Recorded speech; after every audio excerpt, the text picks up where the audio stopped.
অনূর্ধ্ব-17 সাফ আমেরিকান কাপে সেমিফাইনাল থেকে বিদায় নিয়েছে ব্রাজিল আন্ডার-17 ফুটবল দল।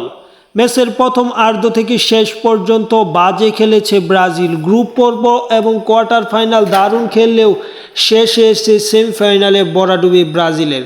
কেননা সেমিফাইনালে ব্রাজিলের প্রতিপক্ষ ছিল কলম্বিয়া ব্রাজিল আন্ডার-17 ফুটবল দলকে মূলত 3-0 গোলের বড় ব্যবধানে উড়িয়ে দিয়ে ফাইনালে উঠেছে। ফাইনালে কলম্বিয়ার প্রতিপক্ষ আর্জেন্টিনা।